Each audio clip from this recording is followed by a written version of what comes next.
নমস্কার বন্ধুরা, কেসি কিচেনে সবাইকে স্বাগত। আজ আমি নিয়ে এসেছি মুগ ডাল আর পনির দিয়ে একটা রেসিপি। এইরকম রেসিপি কিন্তু খেতে আমরা ভীষণভাবে ভালোবাসি। আর এই বর্ষার সময় সবজিপাতিরও একটু অসুবিধা হয়ে গেলে মাঝে মধ্যে তোমরা এরকম বানিয়েও নিতে পারো।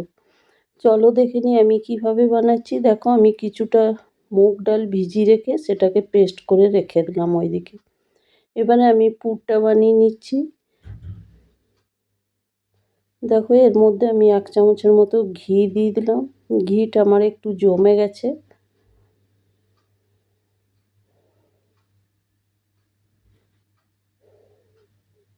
তারপরে 1 চামচ ছোট চামচের গোটা জিরে দিলাম। 1 চামচ আমি কালো সর্ষে ঘিয়ের মধ্যে দিয়ে দিলাম। দিয়ে দেওয়ার পরে দেখো, কিছুটা আমি কারি পাতা শুকিয়ে রেখেছি, সেটাই আমি দিয়ে দিলাম। তোমাদের কাছে যদি কাঁচা থাকে তাহলেও তোমরা দিতে পারো, তবে সেটাকে কেটে ছোট ছোট করে দিতে হবে। যেহেতু শুকনো, এটা একটু জোরজুরে হয়েই যাবে ভাজার পরে। তারপর দেখো, ছোট বাটির 1 বাটির মতো আমি এটাতে গোবিন্দভোগ চাল, যেটা আমরা পায়েস বানাই, সেটাই আমি গুঁড়ো করে রেখেছি, সেটা আমি দিয়ে দিলাম ঘিয়ের মধ্যে। ঘিয়ের মধ্যে এই গোবিন্দভোগ চাল দিয়ে ভাজলে কিন্তু ভীষণ সুন্দর একটা মিষ্টি গন্ধ আসে আর খেতেও ভীষণভাবে ভালো লাগে।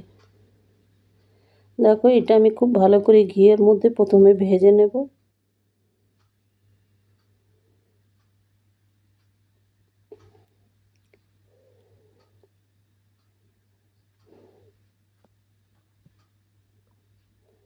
ভেজে নেবার পরে দেখো, কিছুটা পনিরকে আমি গ্রেট করে রেখেছি, সেই পনিরটা আমি দিয়ে দেবো।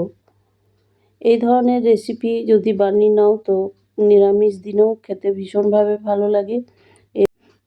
চালটা দিয়ে দেওয়ার পরেও আরও বেশ খানিকক্ষণ ধরে এটাকে আমি লো ফ্লেম করে ভেজে যাব, না হলে কিন্তু চালটা দেওয়া আছে বা পনির আছে, তাহলে কিন্তু পুড়ে গেলে কিন্তু তরকারিটা ভীষণভাবে খারাপ হয়ে যাবে। দেখো, আমি লো ফ্লেমে করে 2-3 মিনিট ধরে আমি এটাকে ভালো করে ভেজে নিচ্ছি।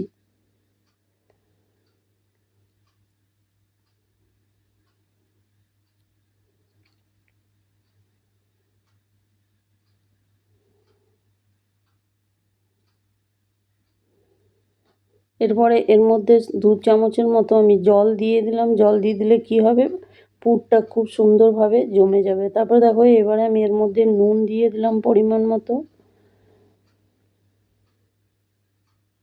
1 চামচের মতো আমি আদা বাটা দিয়ে দিলাম। আদা বাটাটা অতি অবশ্যই দেবে।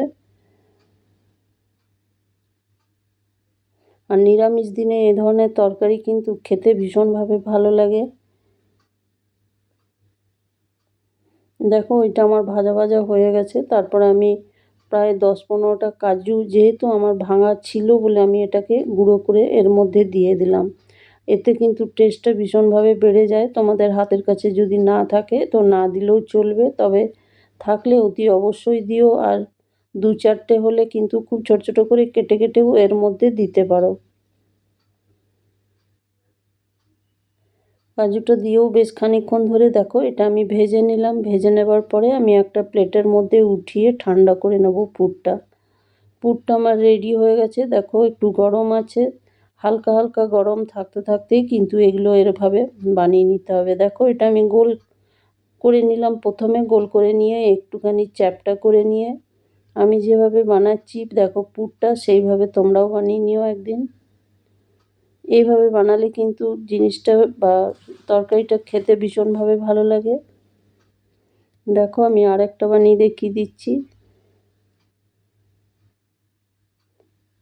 তোমাদের হাতের কাছে দেখো, আমার সমস্তগুলো হয়ে গেছে পুরগুলো। আমি একটা প্লেটের মধ্যে সবগুলো উঠিয়ে নিলাম। তোমাদের হাতের কাছে যদি পনির না থাকে, যদি নারকেল থাকে, তো নারকেলও তোমরা দিয়ে দিতে পারো। দেখো, এইবারে আমি ওইদিকে যে মুগ ডাল বাটাটা রেখেছি সেটার মধ্যে নুন, সামান্য নুন দিয়ে আমি চিলার মতো প্রথমে একটা তাওয়ার মধ্যে করে নিচ্ছি। করে নেওয়ার পরে দেখো পুরটা আমি কিভাবে দিচ্ছি, ঠিক পাটিসাপটার মতো জিনিসটা করে নিলাম। করে নিয়ে দুদিক থেকে মুড়ে দিলাম।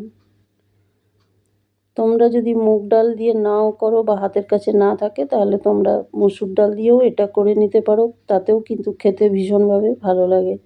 দেখো, আমি আরেকটা করে দেখিয়ে দিচ্ছি। দেখো, 1 চামচের মতো মুগ ডালটা দিয়ে তারপরে এটাকে খুব পাতলাও কিন্তু ব্যাটারটা হবে না আর খুব মোটাও হবে না, একটু হালকা যেমন আমি করেছি সেই রকমই তোমাদেরকেও করে নিতে হবে, তাহলে কিন্তু এটা খুব ঝটঝট করে হয়ে যায় আর উঠেও যাবে তাওয়ার থেকে খুব সহজেই। দেখো আমি দুটো করে দেখিয়ে দিলাম, এভাবে আমি সমস্তগুলো করে নিলাম। তারপরে দেখো ওই দিকের কড়াইটা চড়িয়ে দিয়ে তার মধ্যে সামান্য সর্ষের তেল দিলাম, 1 চামচের মতো আমি গোটা জিরে দিয়ে দিলাম ফোড়নে,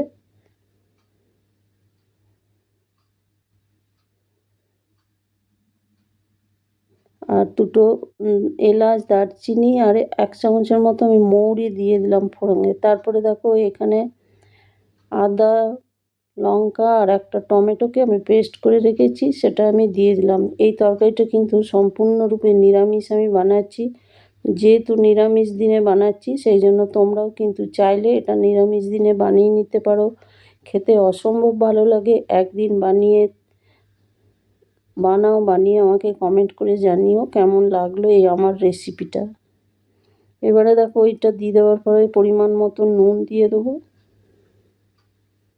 1 চামচের মতো হলুদ দিয়ে দিলাম, 1 চামচ আমি জিরে গুঁড়ো 1 চামচের মতো দিয়ে দিলাম, আর ছোট চামচের 1/2 চামচ আমি ধনে গুঁড়ো দিয়ে দিলাম। ধনেটা একটু কম দিতে হবে, জিরেটা একটু বেশি দিতে হবে। 1 চামচ জিরে থাকলে 1/2 চামচ ধনে গুঁড়ো। তারপরে এই মশলাটা দিয়ে আমি খুব বেশ খানিকক্ষণ ধরে এটাকে কষিয়ে নেব।